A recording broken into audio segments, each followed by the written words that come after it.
আমরা বুঝি না কখন আমরা মানুষের মনে কষ্ট দিয়ে দেই। তো এবং আমাদের ভিতরে একটা অহংকার বোধ কাজ করে। যাই হোক, আসসালামু আলাইকুম, সবাই কেমন আছে? এটা হলো আমার উদ্যোগের ড্রেসের কিছু কালেকশন আমি দেখাচ্ছি। আমি বেশিরভাগ ফ্রি অর্ডার নেই। তো আমার পেজ আলোরা আর্টিস্টই, তো পেজ লিঙ্ক আমি দিয়ে দিব। তো এখানে কিছু ড্রেসের কালেকশান দেখাচ্ছি, কারো যদি পছন্দ হয় ফ্রি অর্ডার নিতে পারেন। 15 থেকে 20 দিন লাগতে পারে। একদম পাকিস্তানি অথেন্টিক, ঠিক আছে, রিয়েল পাকিস্তান থেকে আমাদের ইম্পোর্ট করে আনা হয়। তো এখানে হলো আমি সিসিঙ্গা রান্না করব, তো কাটতেছিলাম। ছোট ছেলেকে দিয়ে একটু ভিডিও করছি কীভাবে ছিলতে হয়। এটা বটি দিয়ে করতে কষ্ট হয়, যদি কাটার দিয়ে ছিলা হয় খোসাটা, তাহলে একটু খুব সহজভাবে হয়। তো আমি করতেছিলাম দাঁড়ায় দাঁড়ায়, ও যতটুকু পারছে ও ততটুকু ভিডিও করছে। এগুলা ছিলা সহজও আবার একটু কঠিনও। তো এটা রান্না করব মাছ দিয়ে। তো এখানে হলো আমি একটু ঘুটনি দরকার ছিল, কি বলে এটাকে, এই যে ডাল ঘুটার, আর একটা ছোট পাতিল দরকার ছিল, ওখানে গিয়েছিলাম হাঁড়ি পাতিলে ওখানে। তো এখানে একটু মশলা কিনবো, তো মশলার জন্য গিয়েছিলাম মিনা বাজারের দিকে গিয়েছিলাম। তো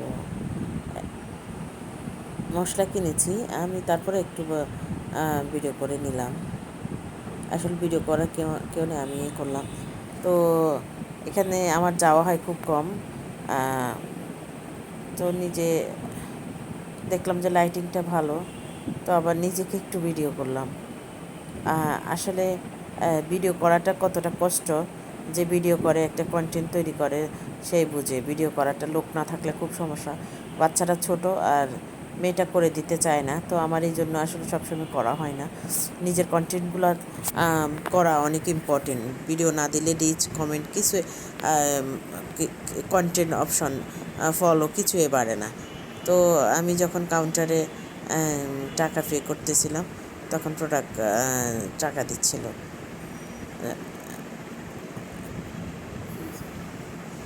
এখানে গিয়েছিলাম গুঁড়া দুধের জন্য কৌটা কিনতে। পরে বরকে বললাম যে তুমি আসো। ও ফোন দিছে যে বলে যে তুমি কোথায়, যে আমি তো এরকম এরকম একটু বাইরে টুকটাক কিনতে আসছি। তো আমি যে তুমি আসো, তো ও আসছে। পরে একটু দেখতেছিলাম, কোটা দেখতেছিলাম। এখানে একটা শপে তো অনেক অ্যাক্সেসরিজ থাকে। এখানে ওই যে ব্রাশ, ও একটা ধরছিল, এটা মনে হয় হ্যান্ড টাওয়ালের মতোই। তো এটা খুলে গেছে, এই যে কোটাগুলো আমি দেখতেছিলাম। তো এই দুইটা আমি কিনেছি এখানে। তারপর আসার সময় একটা জুতার শোরুম দেখলাম, ব্যাগ, চায়না প্রোডাক্টগুলো সব। তো ও বলতেছে তোমার জন্য এই জুতাগুলো ভালো হবে। জুতাটা সুন্দরই, ভালোই রেখে, কিন্তু আমার সাইজটা অনেক বড় এই পায়ের, এই জন্য আমার জুতা কিনা কষ্ট। ওখানে একটা ছেলে বলতেছে আপা আপনার সাইজে এখানে পাওয়া যাবে না, আপনি হয়তো বাটা থেকে নিতে হবে, অ্যাপেক্স থেকে নিতে হবে। এই যে আমি ট্রায়াল দিয়ে দেখতেছি, আমার এগুলো হয় না। আমি যে ঠিকই আমি অ্যাপেক্স থেকে জুতা নিই। তারপরে একটু বুট কিনলাম, এখানে সিমের বিচি আর তারপরে চাল ভাজা আছে, তা আমি ওই যে বুটটা কিনলাম। তারপরে যে ভাজার বুট, শুকনো ভাজা যেটা, এটাকে কী বলে। তারপরে ছোলা কিনলাম, ভাজি ছোলা। একটু খেতে ইচ্ছা করছে, রোজার বাসা আছে একটু, কিন্তু করা হয় না। তারপরে যখন বাইরে গেলাম কিনলাম। তারপরে জিলাপি নিলাম, রোজার মধ্যে খাওয়া হয়েছিল, আর জিলাপি খাওয়া হয় না। বাচ্চারাও জিলাপি পছন্দ করে, আমি চিকনটা পছন্দ করি, বরে মোটাটা পছন্দ করে, চিকনটা মেয়েও পছন্দ করে, কারণ ওটা চিকন একটু রসালো, খেতে মুসমুসে খুবই ভাল লাগে। আর বাসায় তো আসলে এই কিছু কিছু জিনিস করা হয় না, করলে তো ভালোই। তো জিলাপিটা যখন বাসায় আনছি, প্যাকেটে নিলাম একটু, আমি যে ভিডিও করে নিই, যেহেতু এটা খাবো। তো জিলাপিটা ভিডিও করে নিই। জিলাপি সাধারণত রোজার মাসেই খাওয়া হয়, এছাড়া আসলে খাওয়া হয় না।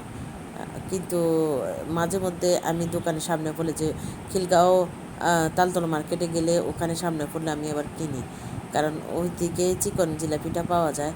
ওইটা আবার এখন তো আমরা মানে বনশ্রী এদিকে চলে আসছি, এখন এইদিকে ওরকম। আর বনশ্রীর জিনিসপত্র প্রচুর দাম, এমনি তো জিনিসপত্রের দাম প্রচুর দাম। এখানে একটা জিনিস কিনতে গেলে চিন্তা করে কিনতে হয়। তো বাসায় আসলাম, বাসা আসি ঝিঙ্গা দিয়ে রুই মাছের মাথা দিয়ে রান্না করলাম, কারণ ঝিঙ্গাটা আবার ভালো হয়নি, একদম শক্ত। 80 টাকা করে নিছে, বনশ্রীতে একটু দাম বেশি। তো যেখান থেকে সিপাহীবাগ থেকে নিয়ে আসতো, বাজার কাছে হলে সিপাহীবাগ, মেরা দিয়েও অনেক বাজারের অনেক দাম। তো পরে সিপাহীবাগে তো আর যাওয়া হয় না, সবসময় দূরে হয়ে যায়, উল্টা হয়ে যায়। এখন স্বপ্ন বা মিনা বাজার এগুলো থেকে টুকটাক কিনতে হয়। তারপরে এখানে আবার ডাটা, শ্বশুরবাড়ি থেকে ডাটা আনছিলাম।